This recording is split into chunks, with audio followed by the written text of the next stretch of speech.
Hi, I just want to make a kind of a bike review, bike check, and kind of some information for those who are kind of newish to mountain biking or interested into going to mountain biking.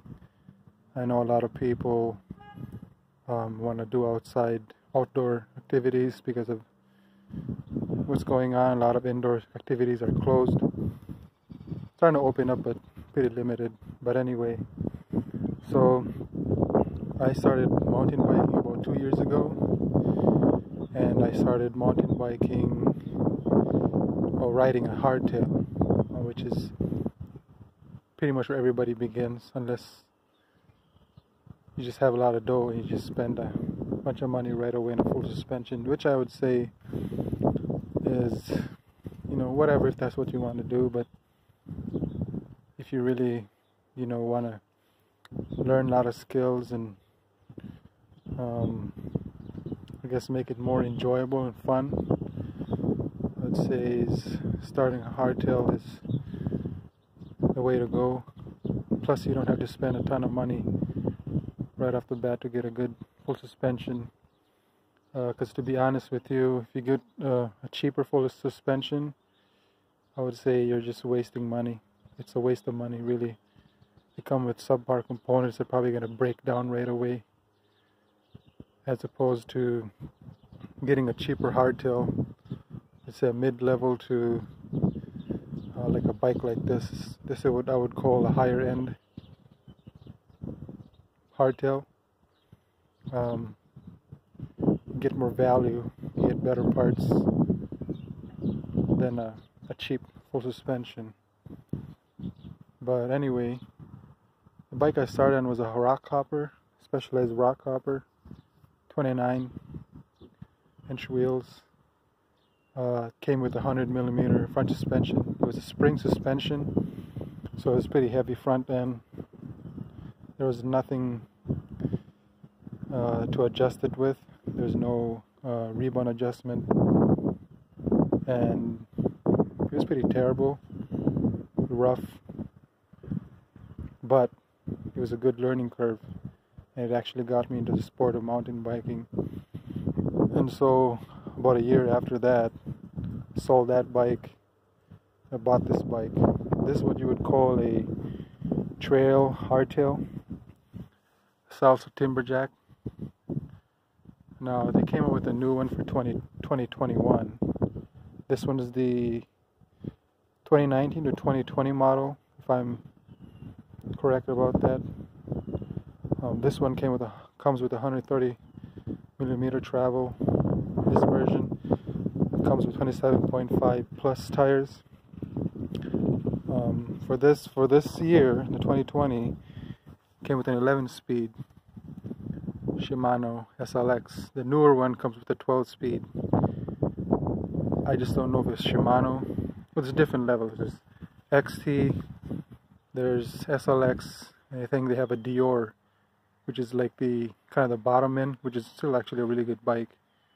They all come with dropper post, which is when you get into mountain biking and you start doing single track trails, you start going, some of these kind of steeper going down trails, you're going to want to have a dropper post to get that seat out of the way so you can move around, put your weight back, that kind of stuff. So for the value that you get with a kind of higher end hardtail, you can spend more money than what I spent. I spent $1,500 on this one, including the pedals and tax. I spent more money on the grips, but it was only $30 extra. Really nice grips. Ergon makes some really comfortable grips. Beat up your hands on a long ride. So with that money, you get a pretty nice suspension, capable hardtail, and if you're a skilled rider already, say a younger kid, you're just in high school, or you just got out of high school, you don't have a ton of money to spend on a bike, but you want to do mountain biking, you want to do this type of mountain biking. The type of mountain biking this is geared towards for people who want to do jumps, do some kind of semi-rowdy descents on bikes. This Hardtail is really capable. It's an okay climber. It's not a fast bike. It's on the heavy side. The big wheels are heavy. This bike weighs a little over 30 pounds, so it's not as fast as say an XC bike, but it pedals really well still. Descent's pretty good. It's not as stable as say a full suspension 29er. You know, that's a longer bike. The chain stay on this bike is a lot shorter, so it's easy to do manuals, easy to do bunny hops on it, easy to do a wheelie. But still really a good bike for the value you get on it. And I weigh over 200 pounds. I weigh like 215, 220 with all my gear on, and it handles it really well, you know. Frame is sturdy. I didn't break anything on it last year. I did some, 3-foot drops, 4-foot drops in the thing, and it's harsh, but you know, it's able to handle my weight and all that beating I put it through. So for the money you spend on these hardtails, you know, the higher end hardtails, you get a lot for it, you know, and it's a really good beginner bike. Then, if you want to upgrade, like I did, I upgraded this year to a specialized stump jumper. This is the Comp alloy model S5. I'm about 5 foot 11 3/4, so about 6 feet. I have a longer reach than I guess someone who's 5'11", 6 foot.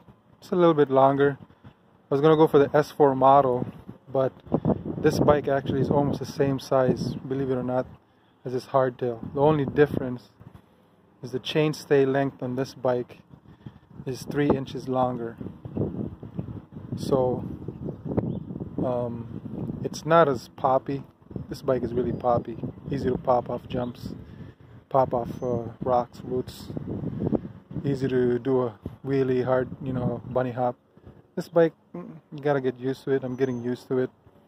It's not as poppy, but it's super fast compared to this bike. So if you're going on descents, you know, kind of longer descents, this bike gets a little sketchy after a while, especially when you start hitting rocks and roots. It will kind of buck you a little bit, you know, so you really gotta choose your lines really well.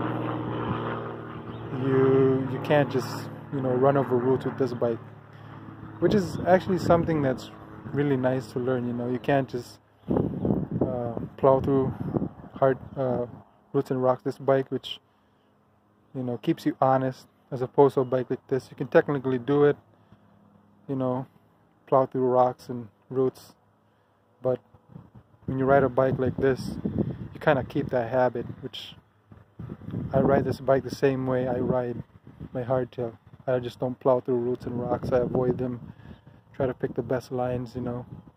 But definitely going downhill, you go twice as fast, maybe 3 times faster than this bike, and it's just stable. It actually loves going fast. The suspension on this one, I know they went down from last year, from 150 to 140 in the front, 140 to 130 in the back. But I live in the Midwest, and we don't have trails here that you would see, like, you know, on the Rockies, out in the Northwest, California, or the East Coast, New Jersey, you know, South North Carolina, that kind of a thing. Trails here are pretty on the mellowish side, you know, mostly smooth trails.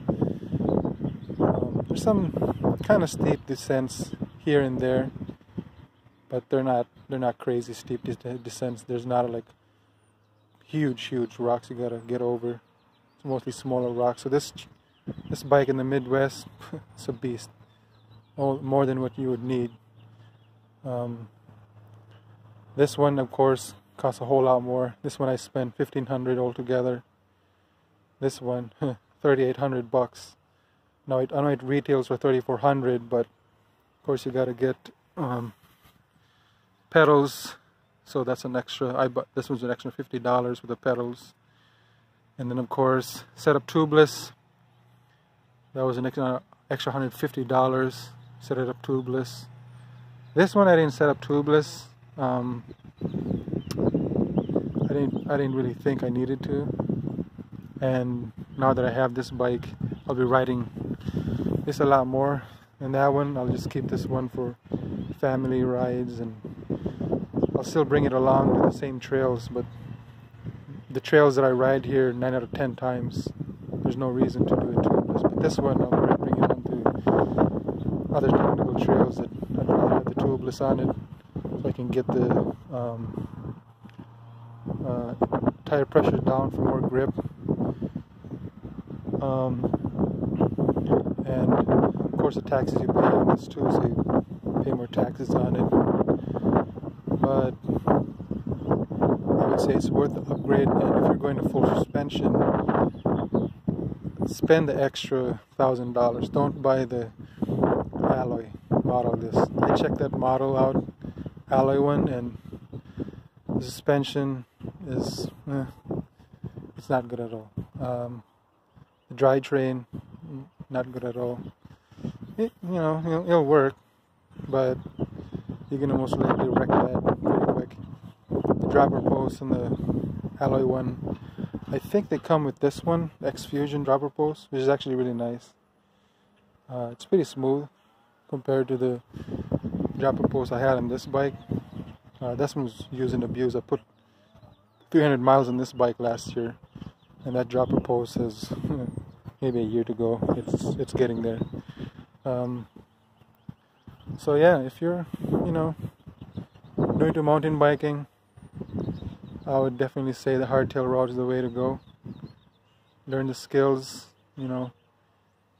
of riding a mountain bike, bunny hops, jumping over stuff.